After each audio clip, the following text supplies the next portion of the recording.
आज की क्लास में एक हम लोग Mendel's law of segregation clear करेंगे, ठीक है। और इसके साथ साथ दूसरा हम लोग क्लियर करेंगे लॉ ऑफ इंडिपेंडेंट असॉर्टमेंट, ठीक है। दोनों दोनों क्या तीनों इंटरकनेक्टेड हैं आपस में, है ना, जगह जगह पे आता ही है।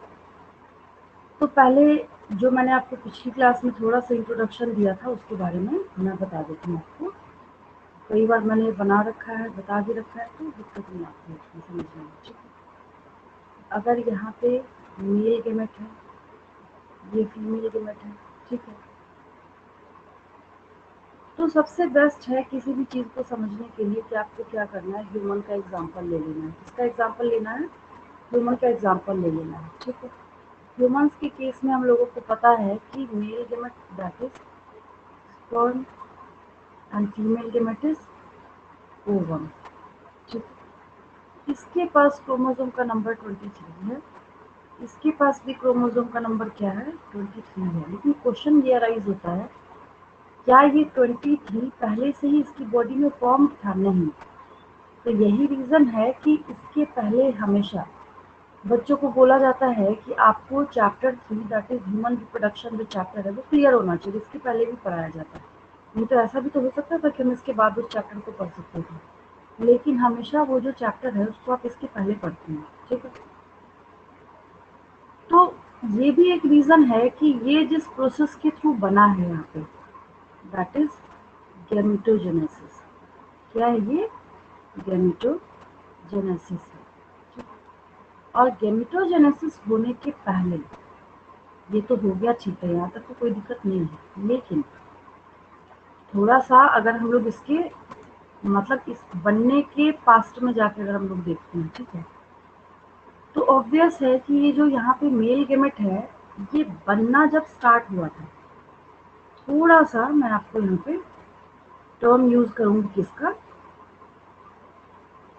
ह्यूमन रिप्रोडक्शन चैप्टर का, ठीक है। तो ये जो स्पर्मेटोगोनिया है इससे ये जर्नी स्टार्ट हुई थी, तब जाके स्पर्म्स बने थे, याद आया, ठीक है। लेकिन यहाँ पे हैरानी की बात ये है कि जो ये स्पर्मेटोगोनिया है इसके पास क्रोमोसोम का नंबर 46 है। और 46 क्रोमोसोम होने का मतलब है कि इसकी प्लॉइडी क्या है? डिप्लॉइड है, ठीक है। एग्जैक्टली उसी तरीके से इसकी जो जर्नी यहाँ पे स्टार्ट होती है ओवम की, तो ये किससे स्टार्ट हुआ था? गोनिया से। और यहाँ पे क्रोमोसोम का नंबर कितना है? 46 है। और इसकी प्लॉइडी क्या है? डिप्लॉइड है, ठीक है। कुल मिला के यहाँ पे बात हम लोगों को समझ आती है कि इसका मतलब है अगर हम परसेंटेज निकालना स्टार्ट करें परसेंट वाइज, जो मैंने पिछली क्लास में भी बताया था, ठीक है। 46 क्रोमोसोम को अगर हम लोग 100% लेते हैं, यहाँ पर ये हो गया 100%, इसका मतलब इसके पास भी क्या है?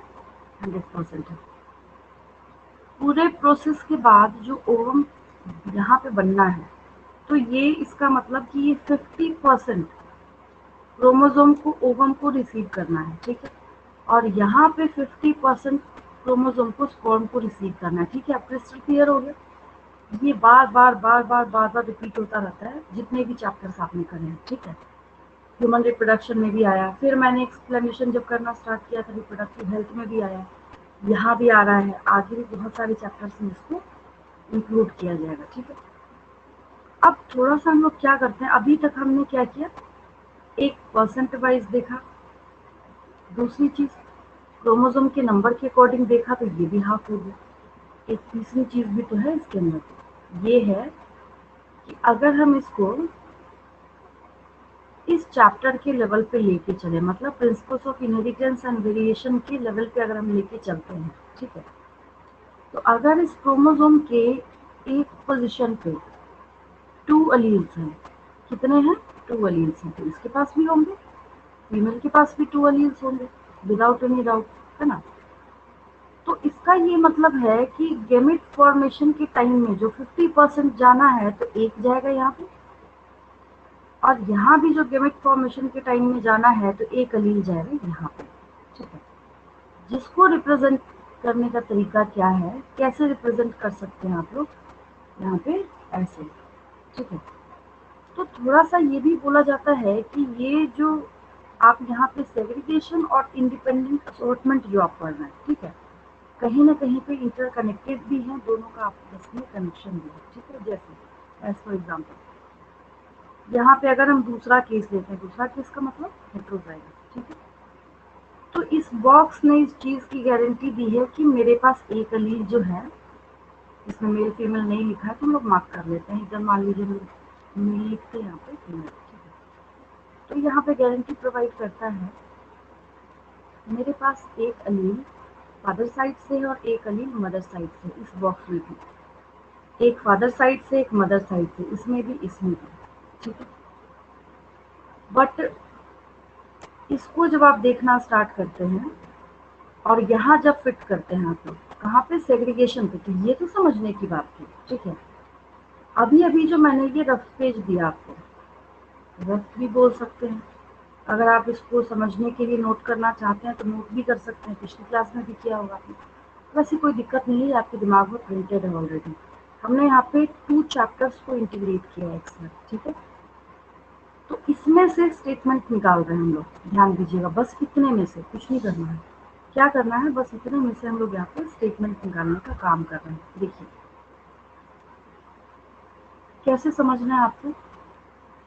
When a pair of contrasting traits are brought together in a cross, members of the allelic pair, क्या मतलब है allelic pair का मतलब, ऐसा भी हो सकता है, ऐसा भी हो सकता है, ऐसा भी हो सकता है, यही मतलब हुआ, ठीक है। Remain together in the first generation F1, ठीक है, यहाँ तक तो हमने इसको साथ में ऐसे बिठा दिया। लेकिन जब आपको F2 बनाना होता है, जब आपको क्या करना होता है, F2 बनाना होता है, ठीक है, तो इनका सेग्रीगेशन हो जाता है। जैसे मैंने पिछली क्लास में पूछा था कि सेग्रीगेशन का क्या मतलब आपको समझ आता है, तो वहाँ पे आपने क्या बोला था कि सेग्रीगेशन का मतलब सेपरेशन होता है, सही में सेपरेशन होता है, लेकिन ये थोड़ा डिसिप्लिन सेपरेशन है, यहाँ पे 60-40 का रेशियो नहीं चलता, 70-30 का नहीं चलता है ना, 50-50 का रेशियो जो है वही कंफर्म है। यहाँ पे जब भी होगा तो ये रेशियो कैसे आएगा, ये 50-50% का रेशियो जो है ये निकल के सामने आता है, ठीक है। तो उसमें से हमने क्या किया, यहाँ पे स्टेटमेंट बस फिक्स करने का काम किया और कुछ नहीं किया इसमें, ठीक है। उसी को हमने यहाँ पे लिख दिया है, ठीक है। इसको दूसरे तरीके से आप क्या समझ सकते हैं और क्या लिख सकते हैं, और साधारण भाषा में अगर आपको लिखना है तो when two different alleles for a trait are brought together in an individual, they stay together, but at the time of gamete formation, आ गया ना, at the time of gamete formation the two alleles separate or segregates from one another, so each gamete has one allele, not both। यानी कि अगर आप इस case के लिए एक पनिट स्क्वायर बना के देखिए, कैसा भी केस बनाएंगे, ठीक है, इसको सबसे अच्छा इसलिए माना जाता है, हालांकि है तो ये, अगर मेंडेलियन मोनोहाइब्रिड क्रॉस को देखा जाए तो F2 वाला केस नहीं, बट इसमें सारे केसेस देखने को मिल जाते हैं, तो इसको परफेक्ट माना जाता है ना। देखिए अगर हम क्या बोलते हैं, यहाँ पे इस साइड को हमने मेल साइड बनाया है, इस साइड को हमने फीमेल साइड बनाया है, ठीक है। इसको देखिए, इसको एक गेमेट फादर साइड से मिला है, एक मदर साइड से, इसको देखिए, एक इसको यहाँ पे फादर साइड से मिला है, एक इसको मदर साइड से मिला है, इसको देखिए, एक इसको कहाँ से मिला है, यहाँ फादर साइड से मिला है, एक मदर साइड से मिला है, समझाने के लिए बता रही हूँ, है ना, आपको इतना डिस्कस करने की जरूरत नहीं है। और यहाँ पे एक इसको अगर मदर साइड से मिला है तो दूसरा इसको फादर साइड से मिला, मतलब हो गया ना, बात तो वही हो गई।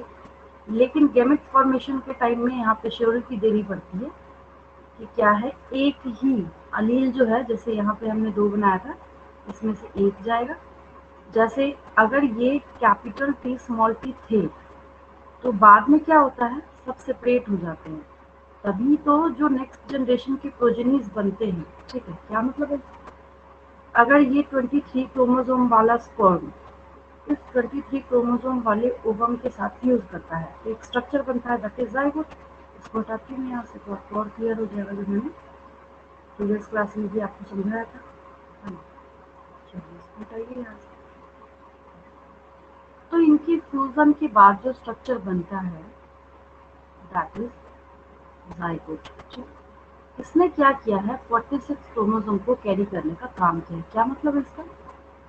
मतलब ये है कि 23 क्रोमोसोम इधर प्लस 23 क्रोमोसोम इधर, मतलब इसने फादर साइड से भी लिया है और इसने मदर साइड से भी लिया है, तब जाके यहाँ पे 46 क्रोमोसोम बन रहे हैं। एक्चुअल में ऐसा भी तो बोला जा सकता है कि लॉ ऑफ सेग्रीगेशन पूरे बायोस्फीयर में अप्लाई होने वाला है। ऐसा लॉ है जो कि क्या करता है, एक जनरेशन से दूसरे जनरेशन में प्लॉइडी को मेंटेन करने का काम करता है। समझिएगा ध्यान से, प्लॉइडी को क्या मतलब है, अगर यहाँ पे पेरेंटल जनरेशन है तो उनकी बॉडी में भी 46 क्रोमोसोम थे।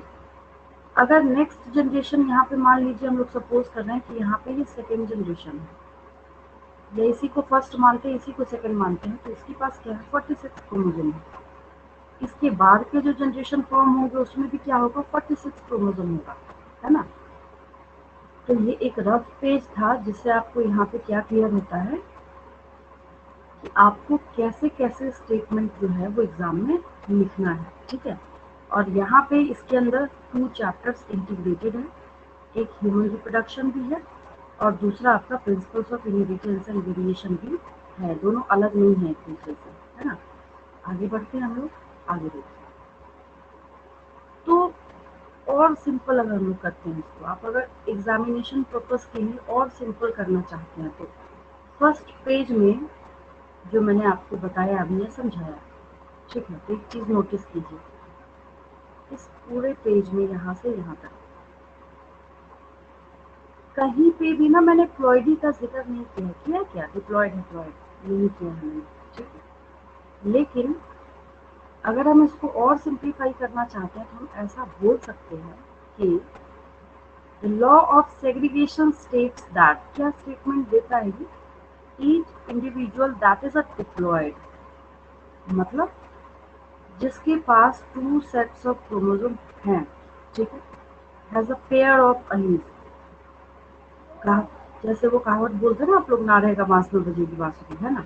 जब डिप्लॉयड होगा ही नहीं तो सेग्रीगेशन कहाँ से होगा। तो ये जो कॉपी आप बोल रहे हैं इसका मतलब है कि यहाँ पे कैपिटल टी भी हो सकता है, कैपिटल टी स्मॉल टी भी हो सकता है, स्मॉल टी भी हो सकता है, ठीक है। तो वही यहाँ पे बोला जा रहा है, for particular trait in essence the law states that copies of genes separate or segregate so that each gamete receives only one allele, ताकि एक गेमेट जो है, ठीक है, एक ही अलील को वहाँ पे कैरी करने का काम करता है। मतलब एक टर्म है यहाँ पे आपका ह्यूमन रिप्रोडक्शन का और एक टर्म है यहाँ पे आपका इस चैप्टर का। तो ये गारंटी प्रोवाइड करता है कि एक गैमेट जो है वो एक ही एलील को क्या करेगा, रिसीव करने का काम करेगा, ठीक है। नोट कर लेंगे इसको, ये काफी इंपॉर्टेंट एग्जाम में यही लिखना है आपको, बहुत सिंपल है ये, सिंपलेस्ट आप बोल सकते हैं इसको।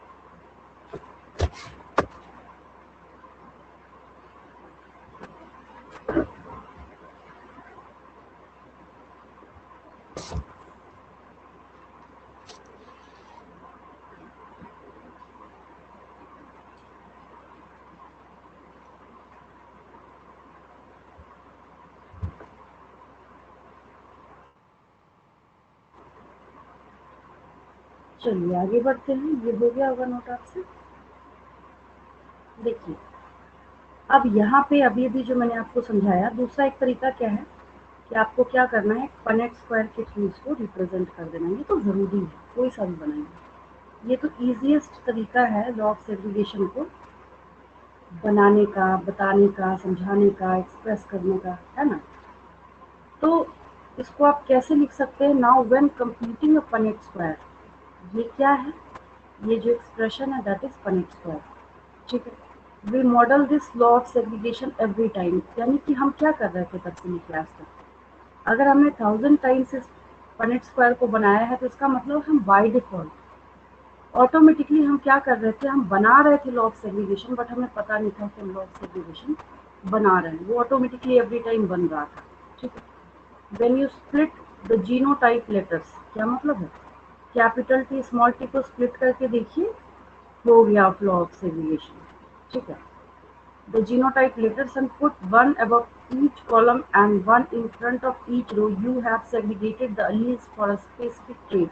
In real life, this happens during a process of cell division called meiosis, जिसको हम लोग क्या बोलते हैं, meiosis बोलते हैं, है ना। क्यों नहीं लिखा माइटोसिस यहाँ पे? अगर इसने माइटोसिस लिख दिया ना यहाँ पे, तो ये कम्प्लीटली गलत हो जाएगा यहाँ पे, ठीक है। क्योंकि थोड़ा सा मैं याद दिला देती हूँ आपको, ठीक है। ये देखिए, बहुत ज़्यादा टाइम नहीं लूँगी इसके लिए, क्योंकि प्रॉपर चैप्टर 11th क्लास का है। इसके रिगार्डिंग रफली पेज समझिए, आप नोट भी कर सकते हैं, क्योंकि इस चैप्टर में फिर वापस आएगा। एक माइटोसिस है और एक मियोसिस है, ठीक है। माइटोसिस में मैंने क्या किया, यहाँ पे एक सेल बनाया, जब इसने माइटोसिस नहीं किया, ठीक है। यहाँ भी मैंने एक सेल बनाया, जब इसने मियोसिस नहीं किया, ठीक है।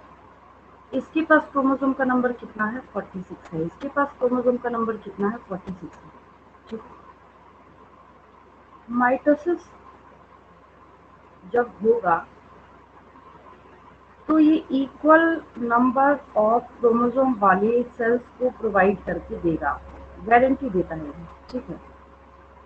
यहाँ पे क्रोमोसोम का नंबर 46 था, मतलब 2n था, 2 सेट्स ऑफ क्रोमोसोम, तो ये भी 2n है, ये भी 2n है, और ये भी, मतलब सब 2n है, ठीक है। यहाँ पे कहीं देख के आपको ऐसा लग रहा है क्या कि लॉ ऑफ सेग्रीगेशन फिट बैठा है? यहाँ तो कुछ हो ही नहीं रहा, होता बहुत कुछ है अंदर। और ये भी अपने आप में चैलेंजिंग जॉब है ना, कि 46 क्रोमोसोम है और आप डिवीजन करने के बाद, बंटवारा करने के बाद, सेग्रीगेशन करने के बाद दोनों को बराबर बराबर बांट रहे हैं, है ना। जो डीएनए रेप्लिकेशन आएगा अभी हम लोगों के पास नेक्स्ट चैप्टर में, मॉलिक्यूलर बेसिस ऑफ इनहेरिटेंस में, ठीक है।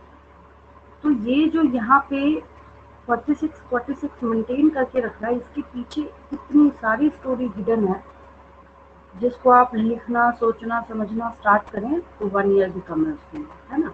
बट मोटे तौर पे अगर हम लोग समझे इसको, तो आपने जो अभी तक सीखा है इसके बारे में, वो यही सीखा है कि ये क्या है, एक इक्वेशनल डिवीजन। क्या है ये? इक्वेशनल डिवीजन, ठीक है। तो बन गया ना एक नीट का क्वेश्चन, आपको पता भी नहीं चला। Which type of cell division is directly concerned with law of segregation? क्या वहाँ पे माइटोसिस हो सकता है कभी? नेवर, कभी नहीं हो सकता है, ठीक है। थोड़ा इसको देखते हैं, ठीक है। क्या किया मैंने यहाँ पे माइटोसिस तो एक पार्ट में हो गया, कोई दिक्कत नहीं। थोड़ा सा आपको जरूर याद होगा, मियोसिस जो है ये 2 पार्ट्स में होता है, दैट इज मियोसिस 1, यहाँ पे ये सेल्स फॉर्म हुए, ठीक है। फिर क्या होगा, मियोसिस 2, फिर क्या होगा, मियोसिस 2 होगा, ठीक है। फिर क्या होगा, फिर यहाँ पे स्टोरी में ट्विस्ट आ जाएगा। कौन सा ट्विस्ट आएगा कहानी में, सो देखिए। क्रोमोसोम का नंबर जो है हाफ हो गया।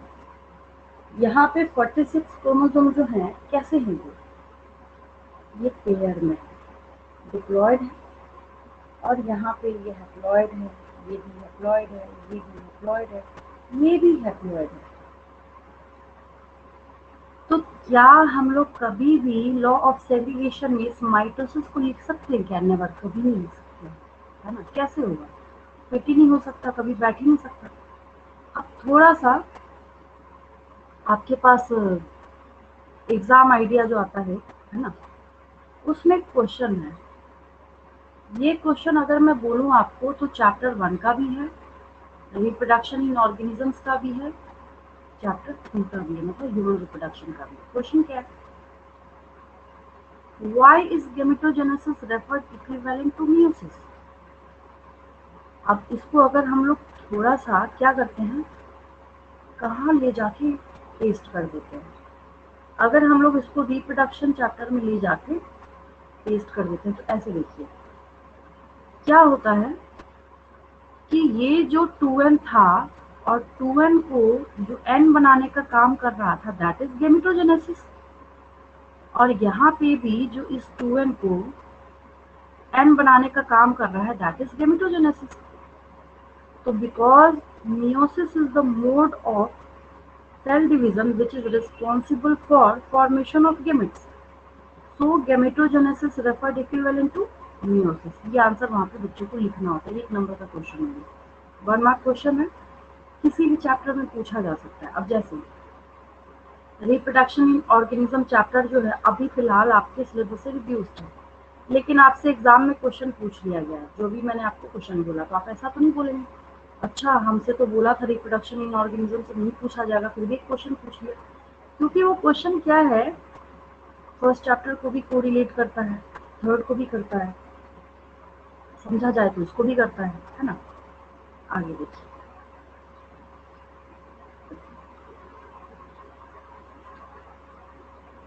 ये सारी चीजें किसके रिगार्डिंग थी, लॉ ऑफ सेग्रीगेशन के रिगार्डिंग। ठीक है, अब एक चीज देखिए, ये जो माइटोसिस और मियोसिस का बेसिक डिफरेंस मैंने आपको बताया है, ठीक है, इसको दिमाग में रखना है हमेशा, अभी और आएगा आगे, है ना। तो ये इक्वेशनल डिवीजन है, और ये क्या है, मियोसिस क्या है, बस मैंने थोड़ा सा 11th क्लास आपको रिवाइज किया है ना, बहुत थोड़ा, ये तो पूरा चैप्टर ही है ना 11th क्लास का आपकी। ये क्या है, रिडक्शनल डिवीजन, क्या है ये, रिडक्शनल डिवीजन है ना।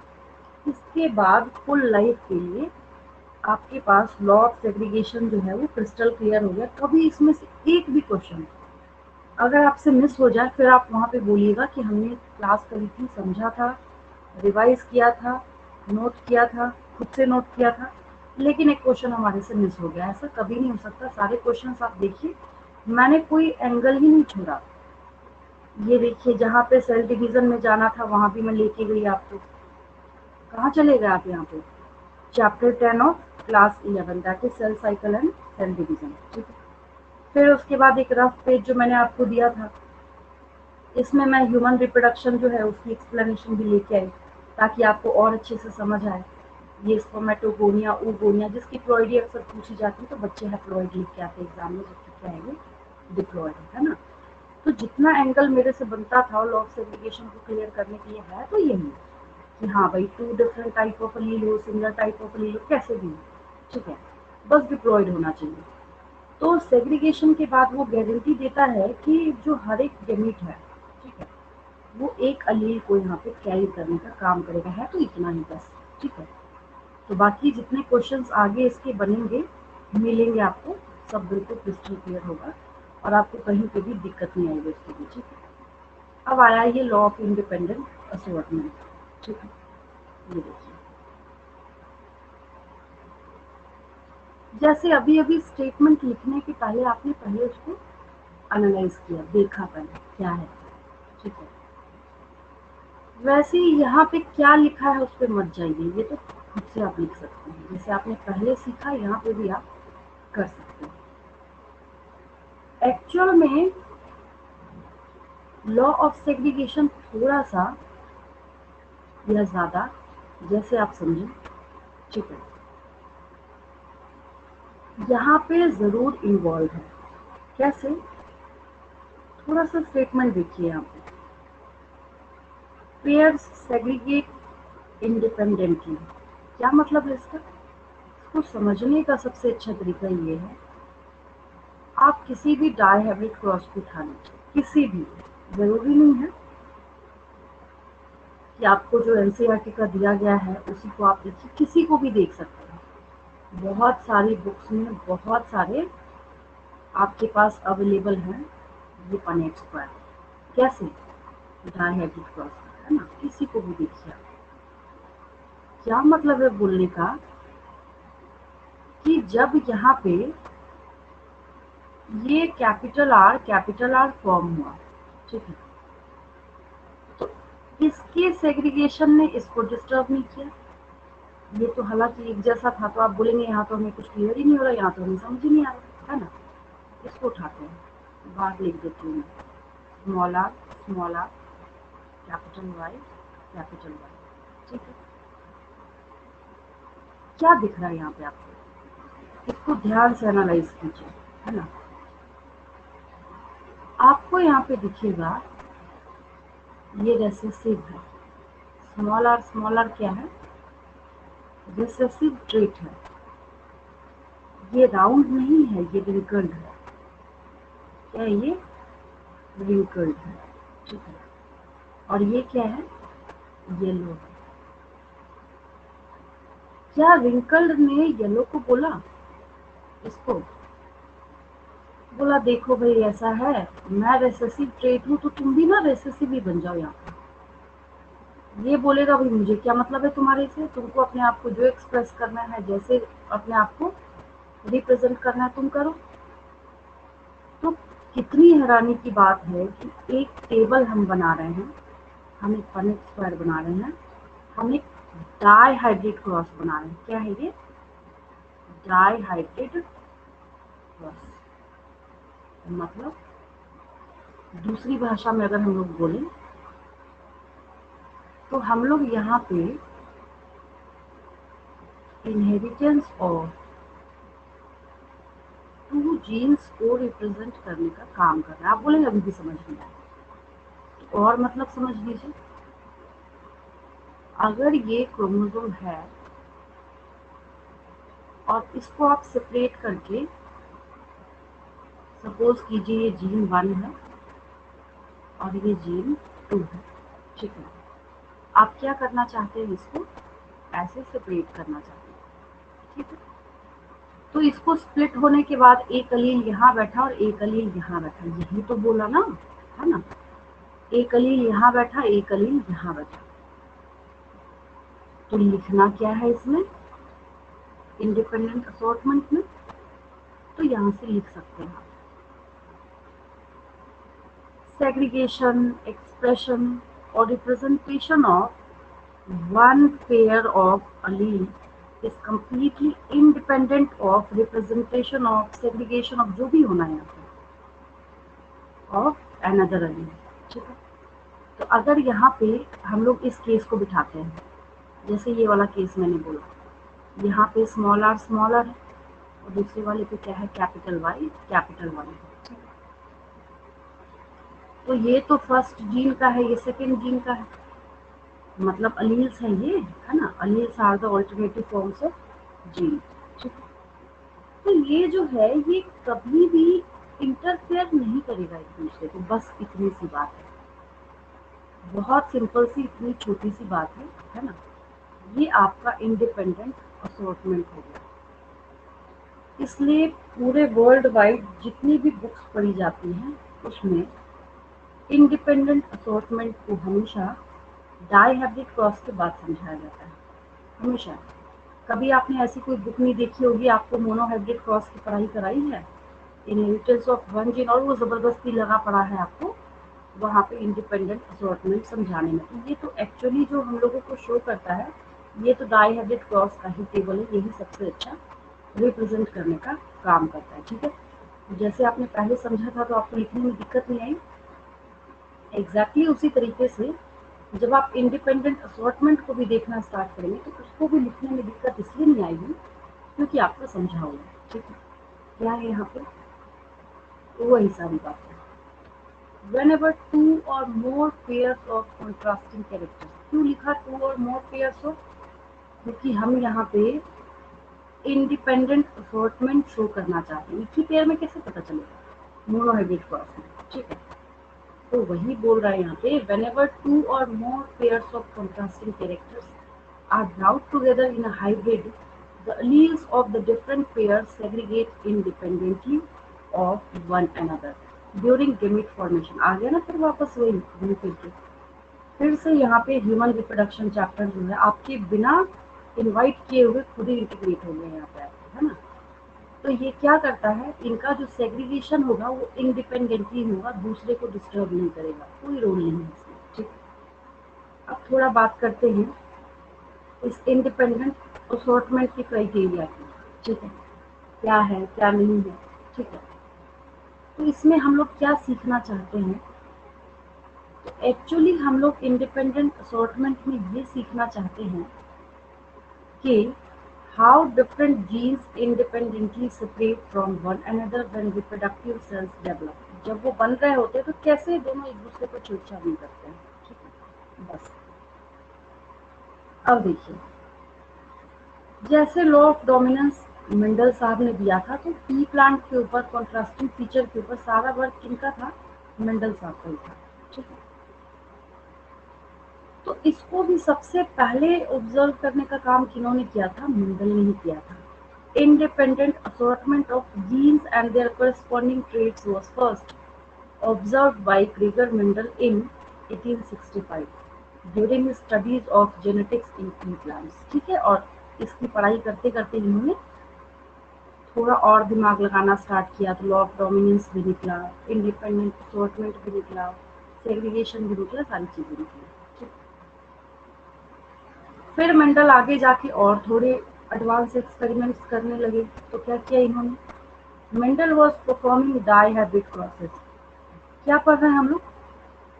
Independent assortment. तो चीजों को हम समझते हुए स्टेप वाइज आगे लेके जाते हैं। ठीक है, क्योंकि मोनोहाइब्रिड क्रॉस में तो इंडिपेंडेंट असॉर्टमेंट आप लिखने से समझने से रहे, तो आपको क्या करना पड़ेगा यहाँ पे? ऑब्वियस है कि डाई हाइब्रिड क्रॉस आपको लिखना ही पड़ेगा, या नहीं भी लिखना चाहते हैं तो ऑटोमेटिकली आपका हाथ चलेगा ही, आप लिखिएगा ही। ठीक है, which are crosses between organisms that differ with regard to two traits। दो फीचर हम एक साथ पनेट स्क्वायर में लेके चलते हैं। ठीक है, he discovered that the combinations of traits in the offspring of his process didn't always match the combinations of traits in the parental organisms। ठीक है, from his data he formulated the principle of independent assortment। इन्होंने क्या बनाया फिर? Independent assortment को बनाने का काम किया, जहाँ पे साफ साफ कौन सी बात दिखती है कि अगर हम लोग पनेट स्क्वायर को देखें डाई हैबिट क्रॉस के, तो उससे ये बात साफ हो जाती है कि जितने फीचर्स और ट्रेट्स निकल के हम लोगों के पास सामने आते हैं, उसमें एक पेयर ऑफ अलील जो है वो दूसरे पेयर ऑफ अलील को कहीं से भी किसी भी एंगल से डिस्टर्ब करने का काम नहीं करता है। ठीक है, यहाँ तक हो गया होगा इंडिपेंडेंट असॉर्टमेंट तक। ठीक है, थोड़ा सा बस बोल सकते हैं, नेम याद कराना आप समझ सकते हैं, या फिर इंट्रोडक्शन देना समझ सकते हैं। मैं आपको इंट्रोडक्शन दूंगी क्रोमोसोमल थ्योरी ऑफ इनहेरिटेंस के ऊपर, है ना। चलिए, ये पेज आपने धीरे धीरे नोट भी कर लिया होगा मेरे साथ, और लगे हाथ स्क्रीनशॉट भी ले भी लिया होगा अपने रेफरेंस के लिए। ठीक है, चलिए ये हो गया। एक बिल्कुल फ्रेश पेज लीजिए, या फिर जगह अवेलेबल है तो पार्टीशन भी कर सकते हैं, तो रफ पेज ही था, है ना, बाद में मैं रिमूव कर दूँगी नहीं सकते। चलिए आगे बढ़ते हैं। अब एक चीज़ देखिए, क्योंकि मुझे समझाना ही है तो भी मैं नहीं ज़्यादा लिखने का काम करूँगी, ऐसे ही समझा जा सकता है इसको।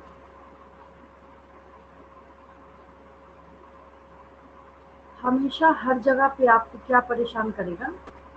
Segregation word. हमेशा सेग्रीगेशन वर्ड भी आएगा, मियोसिस भी आएगा। क्या आएगा?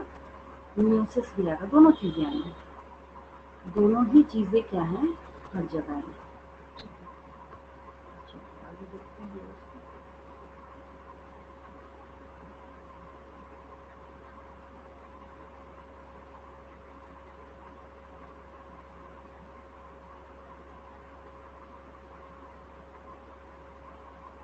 देखिए, इसके नीचे साफ साफ मेंशन करा है आपको इंडिपेंडेंट असॉर्टमेंट ऑफ क्रोमोसोम्स लिखा है ना। मैं नहीं बोल रही, खुद ही बता रहा है। ये आपको क्या कर रहा है यहाँ पे? खुद ही बताने का काम कर रहा है, खुद ही लिख रहा है आपको। ना तो आप इससे पूछ रहे हैं, ना आपको। तो मैंने क्या बोला था अभी अभी कि जो मैं सेल डिवीजन आपको थोड़ा सा ही सही समझा रही हूँ, वो कहीं आपका पीछा नहीं छोड़ेगा ऑटोमेटिकली। आप चाहें तो भी, ना चाहें तो भी, हर जगह उठ के आएगा, है ना। अब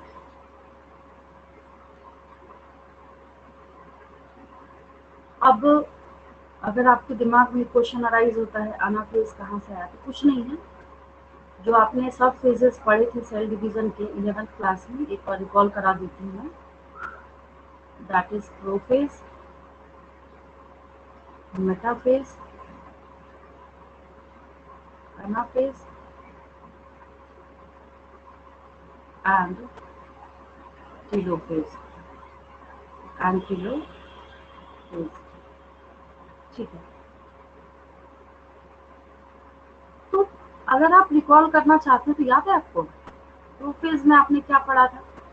कंडेंसेशन ऑफ क्रोमोसोम्स। मेटाफेज में आपने क्या पढ़ा था? Alignment of chromosomes on equatorial plate. यही था ना बस। अनाफेज में आपने क्या पढ़ा था?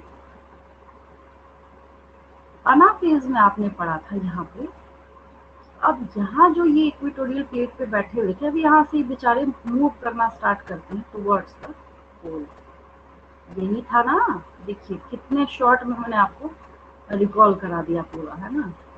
थोड़ा थोड़ा तो याद आ ही गया होगा आपको। और टीलोफेज में क्या था, इसको जब आप देखना स्टार्ट करते हैं टीलोफेज को, तो यहाँ पे कंप्लीटली आपको कहाँ दिखते हैं, अलग अलग पोल्स के साइड ये जाके बैठ जाते हैं। ठीक है, ये इधर जाएगा, ये इधर जाएगा। ठीक है, मतलब ये जो क्रोमोसोम्स है। तो ये कहानी कब की है? ये तब की है जब मियोसिस का अनाफेज हो रहा था। मतलब क्रोमोसोम जब इक्वेटोरियल प्लेट से पोल्स की तरफ जा रहे थे, है ना। The two chromosome pairs can align at the metaphase plate independently of each other. ठीक है। To understand this, compare the chromosomes of four different color in the left and right columns. इसके बारे में आपको जो यहाँ पे ये एनसीईआरटी दे रहा है, इसके बारे में आपको यहाँ पे बताया जा रहा है। ठीक है। इन द लेफ्ट कॉलम, अगर हम लोग किसकी बात करें यहाँ पे,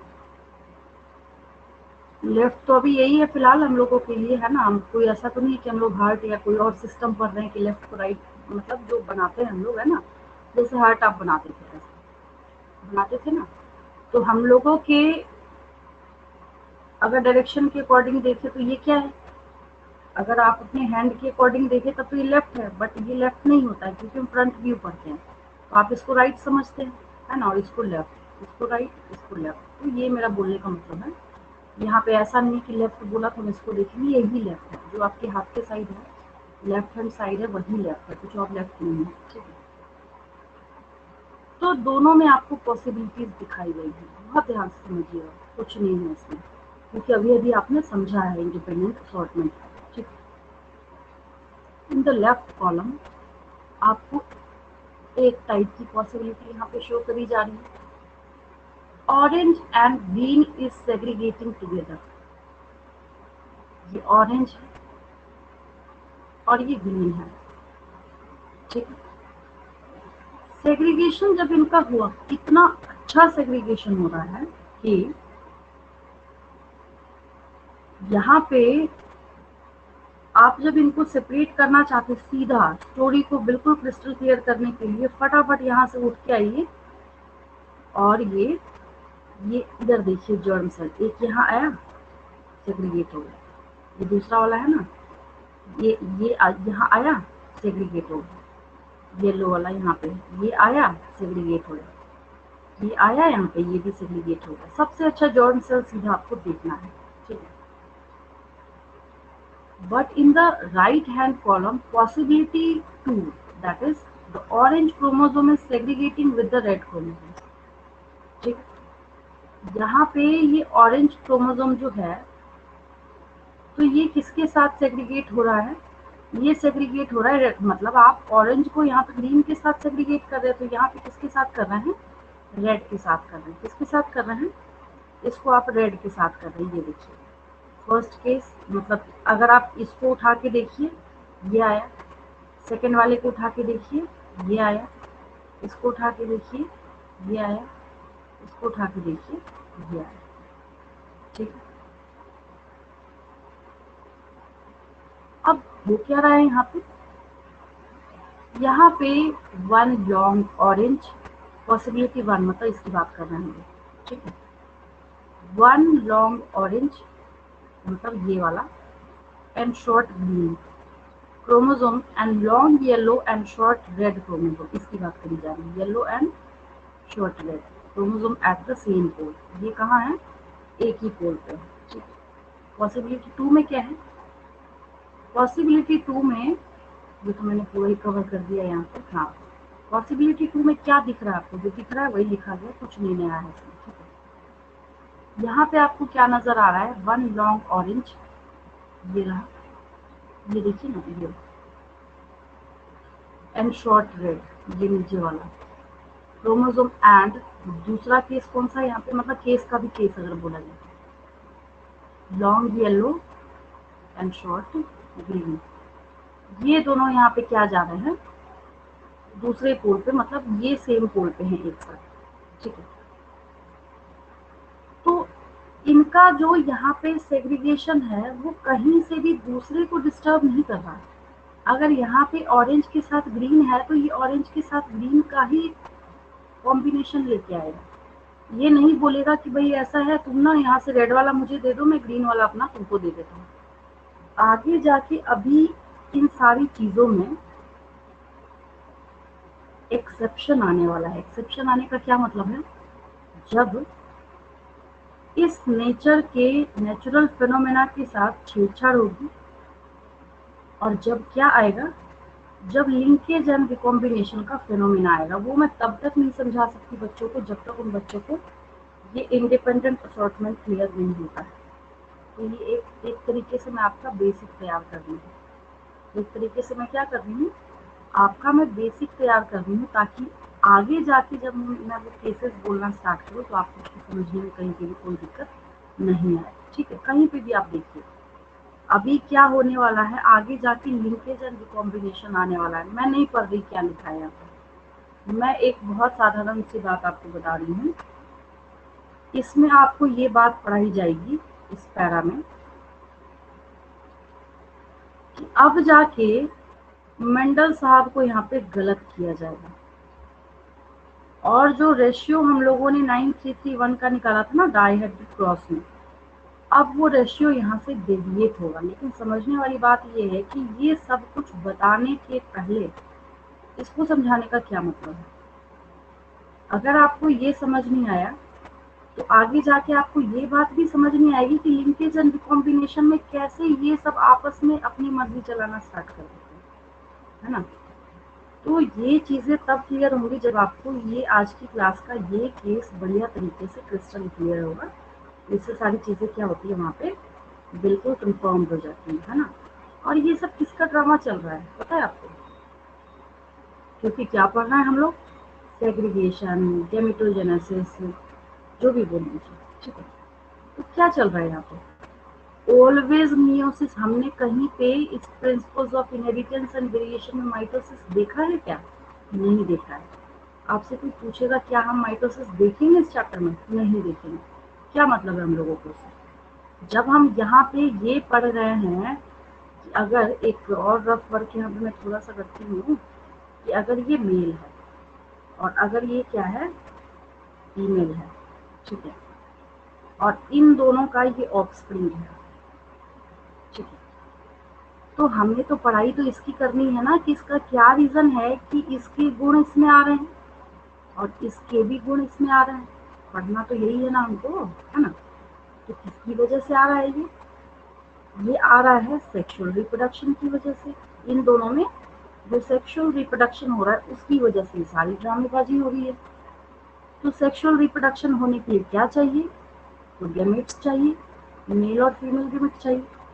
गैमेट बनने के लिए क्या चाहिए, मियोसिस चाहिए। देखिए कैसे सारे टॉपिक्स आपस में कोरिलेट कर रहे हैं एक दूसरे को, है ना। तो इस तरीके से यहाँ पे ये मियोसिस जो है बहुत इंपॉर्टेंट अपना रोल प्ले करता है। ठीक है, आगे जाके अब क्या होने वाला है, जो मैं बोल रही थी कि मैं थोड़ा सा इंट्रोडक्शन दूंगी आपको क्रोमोसोमल थ्योरी ऑफ इनहेरिटेंस। आपको अभी पता नहीं चल रहा, आपको अभी दिख रहा है कि हम लोग लॉ ऑफ इंडिपेंडेंट असॉर्टमेंट है उसको और समझ रहे हैं और समझ रहे हैं और समझ रहे हैं। अभी ये सारी चीजें कहाँ हो रही हैं, तो ये सारी चीजें सेल के अंदर है। सेल डिवीजन कौन सा लग रहा है, मियोसिस लग रहा है। अगर हम जेनेटिक्स लेवल पे चलना स्टार्ट करेंगे तो सारी स्टोरी कहाँ जाएगी, सारी स्टोरी जाएगी, एक ही काम होगा यहाँ पे, चाहे तो आप बोल लीजिए यहाँ पे कि इतना फॉर कॉल करते हैं हम लोग। चलिए, ये रहा क्रोमोसोम, ये रहे इसके ऊपर जीन्स। ये जो यहाँ पे जीन्स है, मेंडल ने जीन टर्म नहीं दिया था, जीन टर्म जो है वो जोहानसन ने दिया था, ठीक है। तो ये जो जीन्स है ना, मेंडल इसको क्या बोलते थे? फैक्टर बोलते थे, ठीक है। तो यहाँ पे अब कौन आने वाले हैं? हम लोग ऐसा भी बोल सकते हैं ना कि मेंडल के कॉन्सेप्ट के ऊपर ना हम कुछ और चिपकाने जा रहे हैं, और ये काम कौन करने जा रहे हैं? ये काम सटन एंड बवेरी करने जा रहे हैं। यहाँ पे आप दो नाम सीखेंगे, बहुत ज्यादा पूछा जाता है, Sutton and Boveri, BOVERI, Sutton and Boveri. ये पेज इनके नाम से स्टार्ट होता है, ठीक है। तो यहाँ पे इन्होंने क्या बोला? पहले तो क्वेश्चन भी अराइज होता है कि बोला क्या इन्होंने? कुछ नहीं बोला। ये बोला कि ये क्रोमोसोम जो है इनका इम्पोर्टेंट रोल है किस चीज में? जो ये फीचर्स और ट्रेट्स जो है जो एक जनरेशन से दूसरे जनरेशन में जा रहे हैं, उसमें क्रोमोसोम का बहुत बड़ा रोल है। तो मेंडल ने कौन सा फारसी बोला था? इन्होंने भी तो यही बात बोली थी। अब थोड़ा सा फर्क समझिए।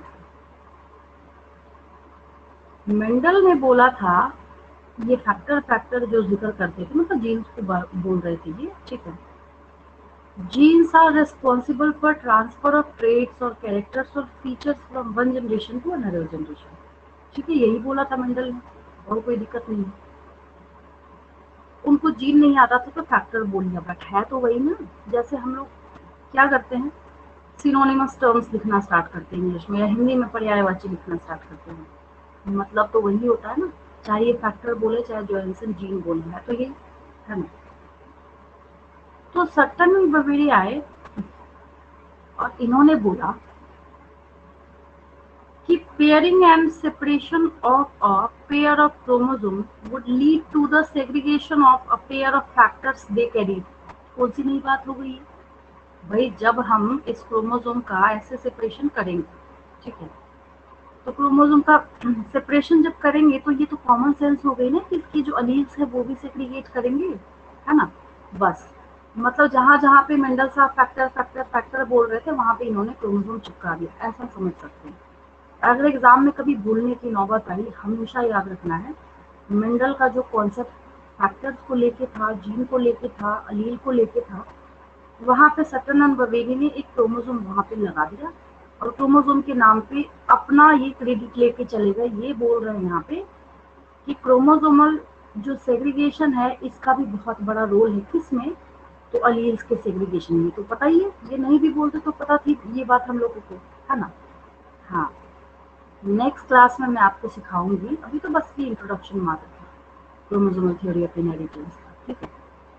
इस क्रोमोसोमल एक क्वेश्चन पूछा जाता है नीट के सैंपल पेपर में देखिए, प्रीवियस ईयर क्वेश्चन पेपर में देखिए, मॉक टेस्ट में देखिए, बहुत जगह पे आपको पूछा जाता है। क्रोमोसोमल थ्योरी ऑफ इनहेरिटेंस को एक्सपेरिमेंटल प्रूफ देने का काम किन्होंने किया था? वहां पे मॉर्गन साहब का नाम आएगा, थॉमस हंट मॉर्गन का, TH मॉर्गन शॉर्ट में बोलते हैं हम लोग, है ना। ये क्या करेंगे?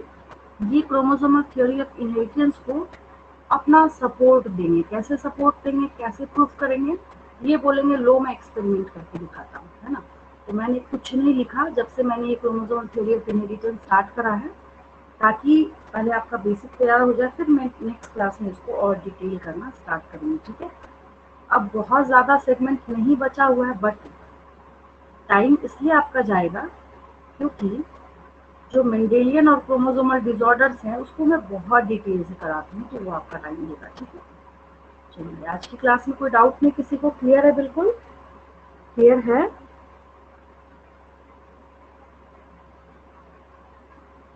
यहाँ पे क्लियर है बिल्कुल? Yes ma'am. हाँ, तो बाकी जो है ना वो हम लोग नेक्स्ट क्लास में तैयार करते हैं, ठीक है।